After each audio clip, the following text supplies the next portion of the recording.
सब देख रहे हैं, साहब से कुछ छुपा नहीं है।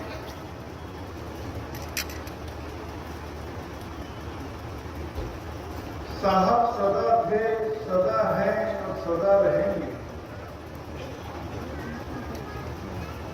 और उनकी दृष्टि कभी हमसे हट नहीं सकती, चाहे हम उनकी भक्ति करें या ना करें। साहब की दृष्टि हमसे हट नहीं सकती। साहब हमें हर पल, हर घड़ी, हर क्षण निहार रहे।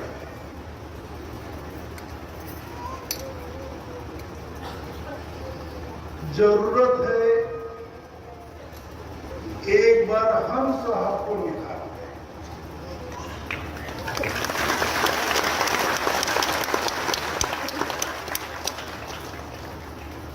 साहब तो निरंतर हमें देख रहे हैं, निहार रहे हैं,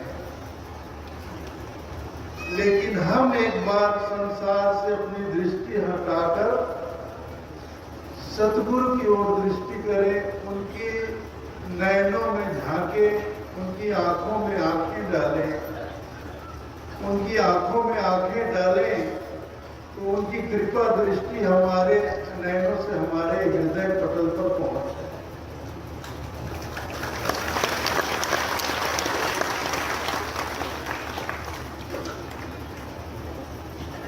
और साहब हैं भाई, साहब कहाँ है? साहब कहाँ है? अब आजू बाजू ऊपर नीचे मत देखो, साहब कहाँ है? आपके घर में ही बैठे हैं और साहब के प्रत्यक्ष रूप देखना चाहते हैं तो हमारे संत महात्मा साहब ने कहा है ना, धर्मदास संत मम नामा, संतन माही मोर विश्रामा, जब ढूंढो तब संतन माही, अंते ढूंढो पयो नाही।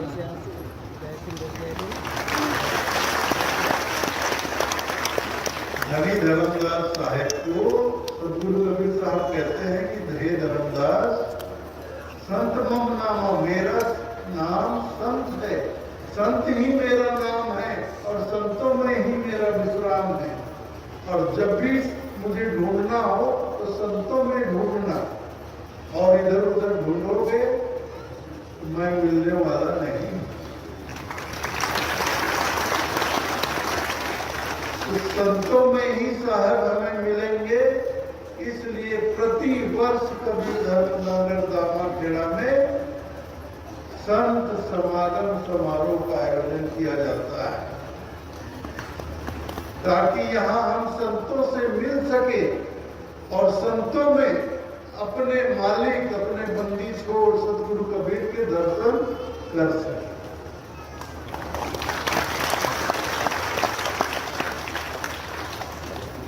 118-19 बरस से ये संत समागम समारोह का कार्यक्रम निरंतर निर्बाध रूप से चलता रहा। हमारे पूर्वज, आपके पूर्वज जो पुराने कबीरपंथी हैं, वो आते थे, कि बहुत से नए लोग आने लग गए और नए लोग आने लग गए। इस मेले में और भी नए लोग आए होंगे जो पहली बार पधारे होंगे।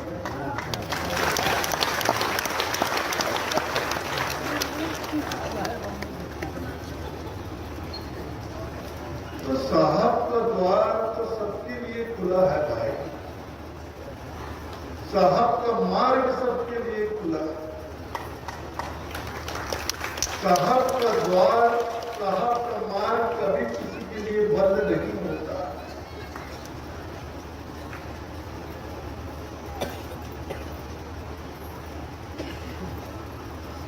ऐसा नहीं है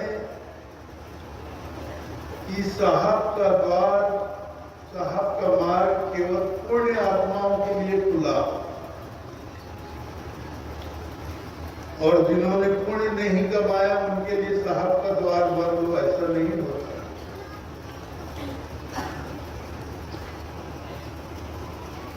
अरे साहब के मार्ग पर आएंगे, साहब के द्वार पर आएंगे, तभी तो जीवन में पुण्य कर पाएंगे।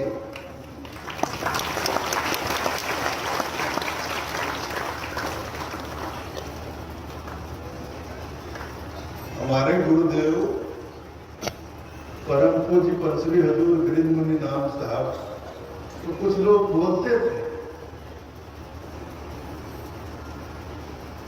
साहब आप निबुरा साकट लोगों के घर क्यों चले जाते हैं? वो चले जाते हैं, कोई निबुरा साकट भी उन्हें बुलाता था तो उनके घर चले जाते थे।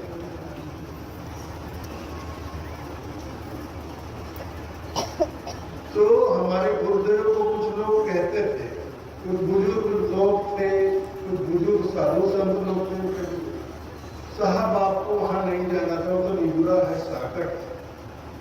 तो गुरुदेव कहते थे मैं जाऊंगा तभी तो वो सब बुरा होगा, मैं जाऊंगा तभी तो वो सदगुरु की शरण में आएगा। अब वो निबुरा है साकट है ये सोचकर मैं उसके घर ही नहीं गया तो साहब की शरण में आएगा कैसे?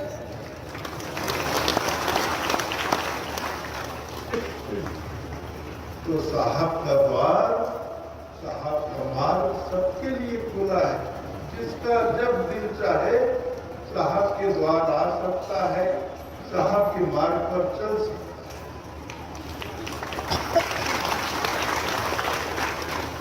बीच में कहीं कोई टोल नाका नहीं, कहीं कोई चुंगी टैक्स नहीं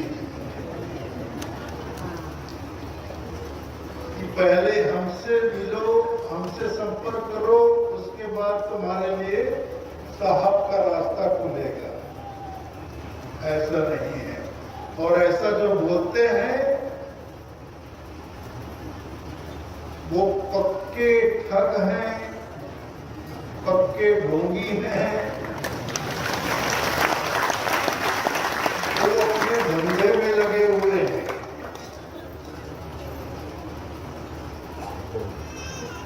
कि हमसे मिलो, पहले हमारे पास आओ, हमसे दीक्षा लो, शिक्षा लो, नाम दान लो, तब तुम्हारे लिए साहब का द्वार खुलेगा। ऐसा बिल्कुल गलत है। साहब ने बीच में बिचौलिया कोई भी नहीं रखा हुआ है। साहब को कोई बिचौलिया नहीं चाहिए।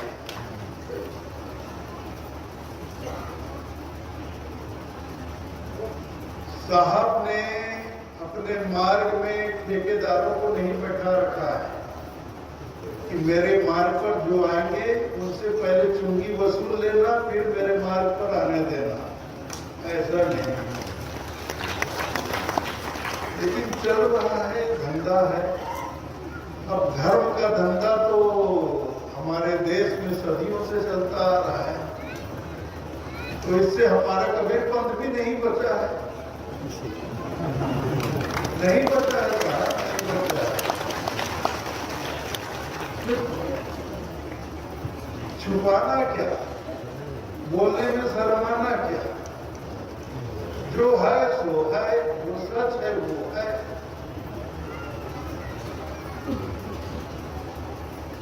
तो हमें इस बात को जरूर जान लेना चाहिए, साहब हमें मिलेंगे, सीधे मिलेंगे, किसी बिचौलिए के माध्यम से नहीं मिलेंगे। ये पक्की तरह से आप इस बात को गांठ बांधिए।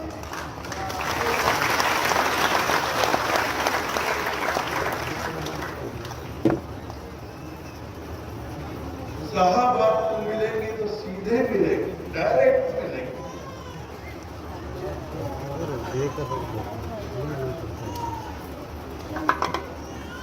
और किसी भी रूप में मिलेंगे। और आपके अपने घर के अंदर तो बैठे ही हुए,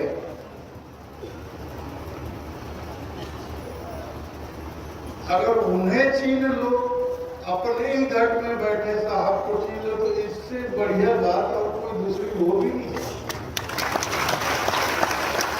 वैसे तो हर घर में बैठे, हर घर में बैठे,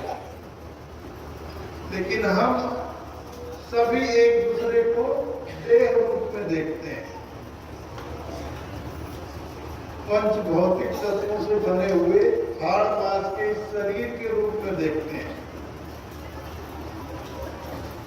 शरीर के रूप में देखते तो कहते हैं ये तो साहब हो नहीं सकता, हमें लगता है ये तो साहब हो नहीं सकता, ये तो हाड़ मांस का पुतला है, ये तो नस्वर है और साहब तो अविनाशी है। फिर भला ये नस्वर कैसे साहब हो सकता है? ठीक है, उसका शरीर नस्वर है, उसका शरीर हाड़ मांस का है, लेकिन उस शरीर के भीतर जो बैठा हुआ है परम तत्व, वह तो साक्षात परमात्मा ही है, साहब ही है।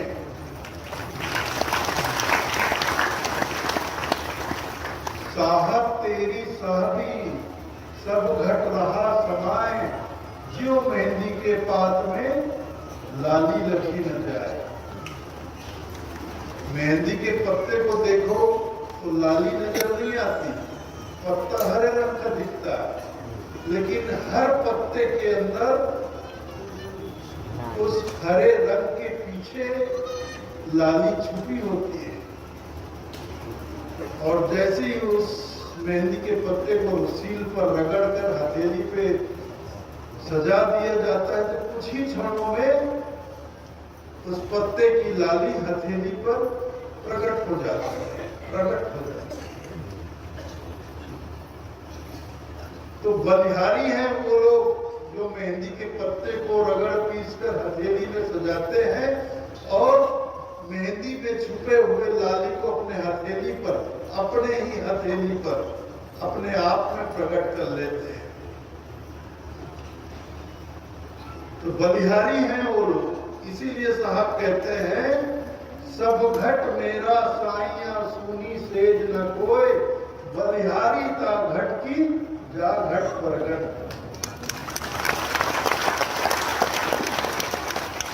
सब घट मेरा साईं, सब घट में मेरे साईं बैठे हैं, मेरे मालिक बैठे हैं, मेरे बंदी छोड़ परमात्मा बैठे हैं। सुनी सेज न कोई भी घट सुना नहीं है, लेकिन बलिहारी ता घट की जा घट पर घट होए। लेकिन बलिहारी उसी घट की है जो मेहंदी के पत्ते को रगड़ पीसकर हथेली पर सजाता है और लाली को प्रकट कर लेता है। जो परमात्मा को उसके घट में ही है, छुपा हुआ है परमात्मा।